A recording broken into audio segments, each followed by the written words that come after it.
So welcome to day 4, transparent collage papers. These are my absolute favorite and a very important part of this intuitive abstract layering process. So we're going to be using dry waxed deli paper. And so my go-to mark is a dash or a broken line or a dab, whatever you want to call it. But you may have discovered some of your favorite marks in day 1 or 2. So use those, and I like to just use one in as many different ways as I can, as well as changing up the paint from black to white, and also using Posca markers or any other paint pens you might already have. So it's really important to just use what you already have and start exploring them in a different way. I love how fast these dots turn out using the large Posca marker. They come in many colors, and I just get mine on Amazon. So keep exploring your marks. So now let's try some direct stamping. This is where you choose the objects or your simple art tools from day 2 or 3, and really maybe changing the placement, listening to your intuition, trying some different things. This is a craft brush.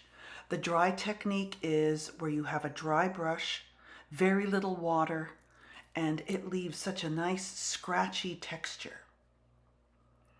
Line is important for my intuitive art process, as I like to echo the line I use on the page with collage, and having lots of open space, and also using my opposing hand for less control.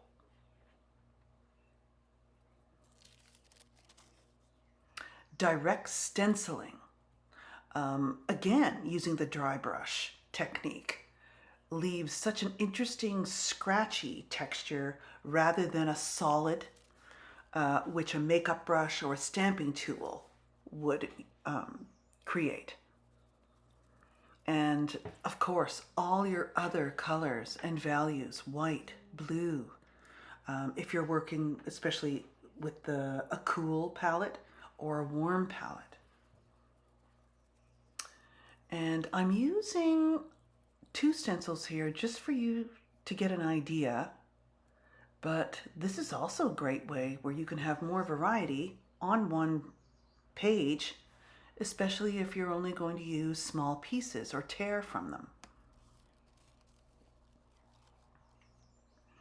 Whites. I'm loving the whites with the same dry brush technique, using all of those stencils that you love to use, and really stick with them. Use blues, use whatever other colors or palette that you're working with, changing the value, adding a little white, even the neutrals, and of course the white ovals.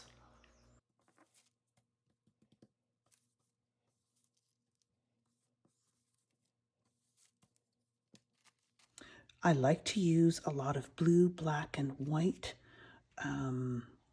transparent layers in my work. So, and I also like to have a few solids on hand as well. And then of course I multi-layer those. So let's start with, this time, some blue. This is a much lighter blue, and it has that nice patina feel by adding the parchment to the light blue permanent.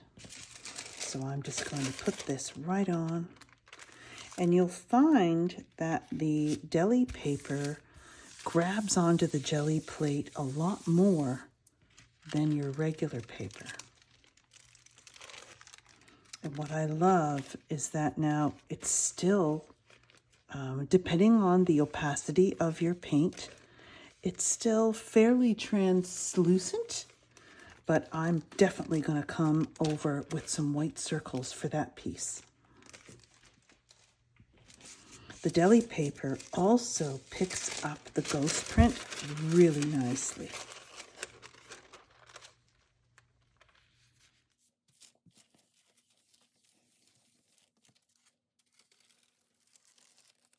And it'll clean up your plate and get all these cool little marks and then even be more transparent.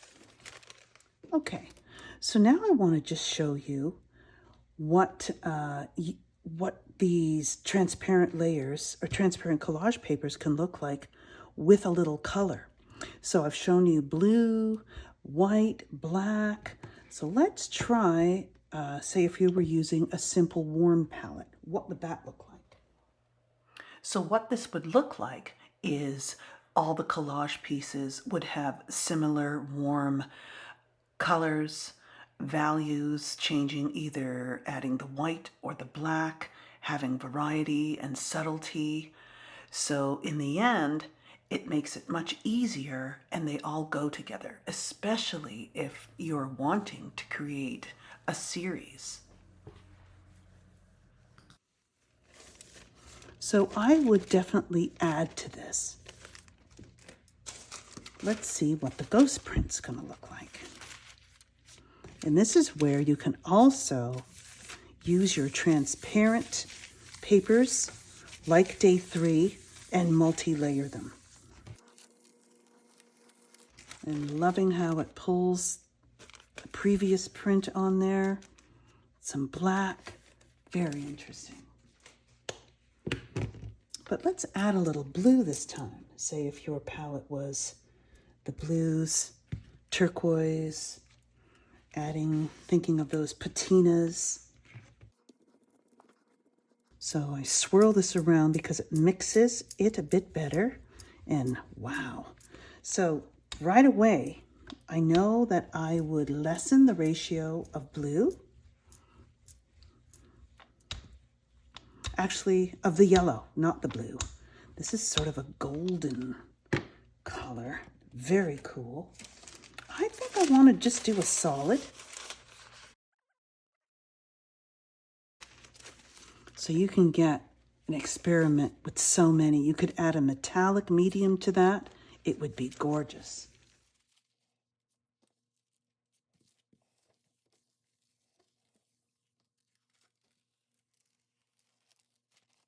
This is even nicer because it's more transparent. So now I'm going to use a couple of those collage pieces, transparent collage papers, with a second layer.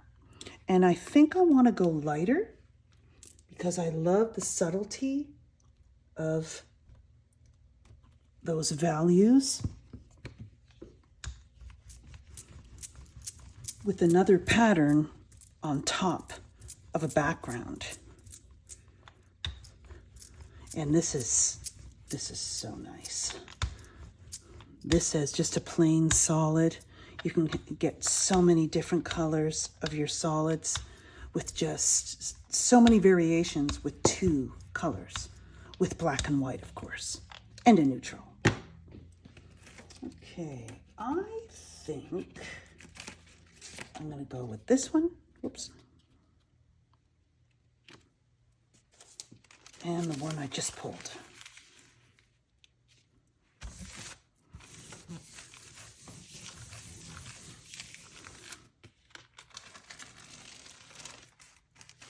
So now you can see you're building up.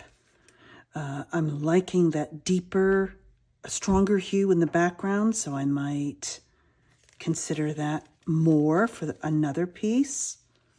Now a ghost print. I think I just want it by itself. Let's see if it's still wet.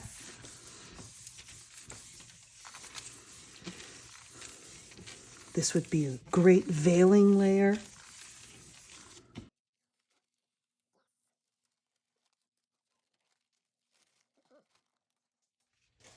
And I think we'll just do one more. Let's go contrast let's have a little bit of blue. And of course, the neutral, the parchment.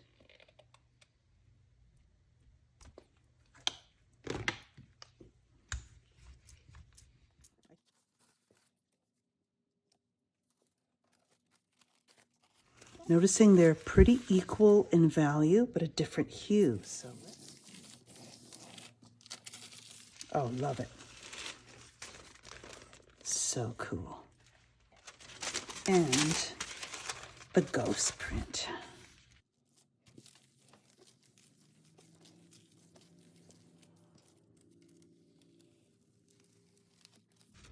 Okay. So there you have it.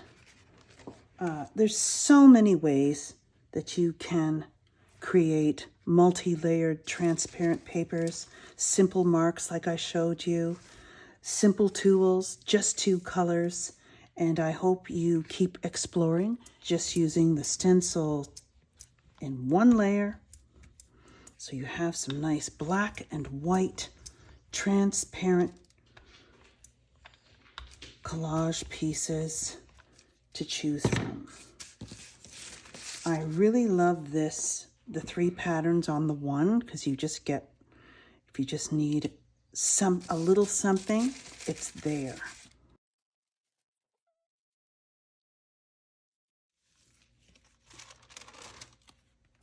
So very crisp, very interesting, especially if you're looking for some polka dots. And these would be just ripping a section, that would be so cool. Now the ghost print.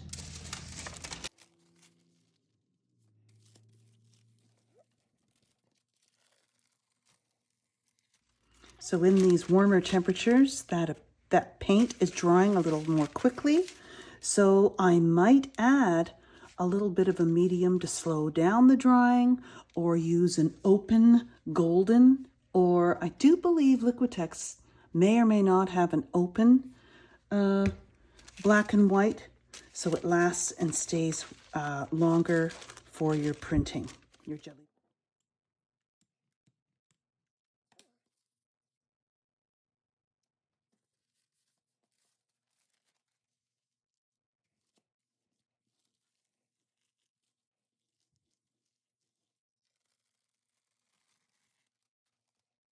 So that's really interesting, leaving a lot of space to see the other layer underneath.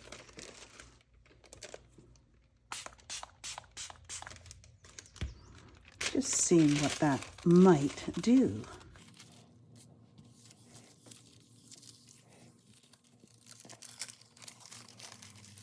So I think that little bit of water did help, and I really like how it blurred some of the edges. Okay, so cleaning the plate with this one and getting that really nice grunginess is so neat, and still that pattern. So you can choose to multi-layer these, add pen, more pattern, circles, just keep on going for your transparent, multi-layered collage papers. So now to sort all of your papers. I usually start off with, I call it, I simplified it, it's either a yes or a no.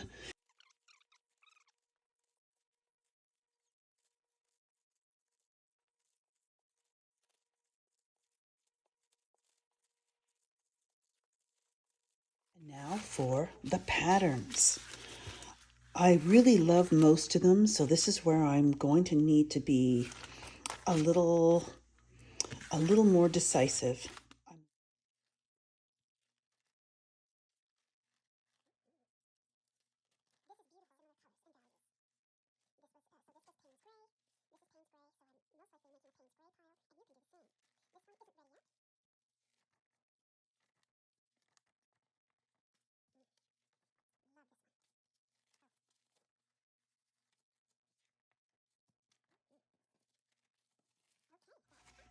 Now for day 3's multi-layered. So I'm just going to pick which ones I'm going to, that I really love. I love this one.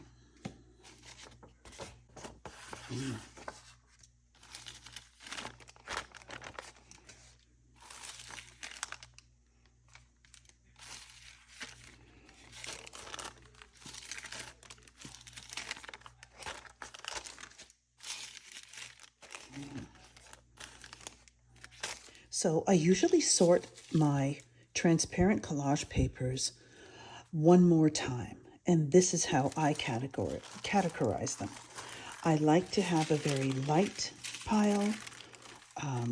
You could call it neutral, very low contrast. I like to separate my warm and cool papers.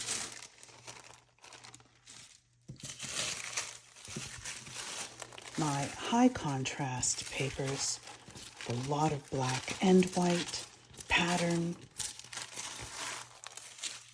And I only have one dark, but it's still translucent. But there's one more. I like to have a light, a medium, and a dark, a high contrast, and a low contrast, and maybe even a neutral.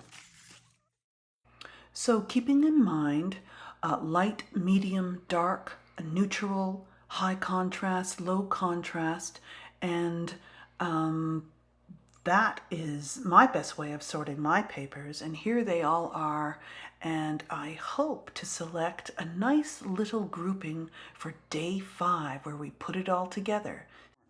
And I like to store them in the Ziploc bags, and I'll arrange the most recent ones, put them on top, and I like to put them in this drawer which needs to be purged with only the most recent papers that resonate with me and that I want to use. Otherwise, you'll get way too many, and it doesn't take long to build up collage papers. I encourage you to arrange yours, keep organized, and so whenever you want to start an art journaling session, you can just begin. Another addition to that organization are these trays. So this is my sort of ongoing black and white that I'm sort of still using, that I like. Some are scraps, but they're big. Neutrals and text. I love to use text, even music, using ink on text, and then I might do a blue or a cool and a warm tray. When I'm ready to begin a session, I like to use my brown basket here. Cohesive collage papers I want to work with, so I'll choose a warm palette or a cool. I might in the end put like an accent color, but that's usually with paint or a piece of scrap that's really working, or even some gold. So that's just a suggestion as to how you can arrange all of your papers and keep your art journaling practice going. And so when you're selecting your papers, remember it's important to keep it simple. You're using your warm or cool palette of collage papers, selecting no more than 5 to 7, and putting them next to each other to see if they really resonate with you. And I will see you in day 5 where we put it all together.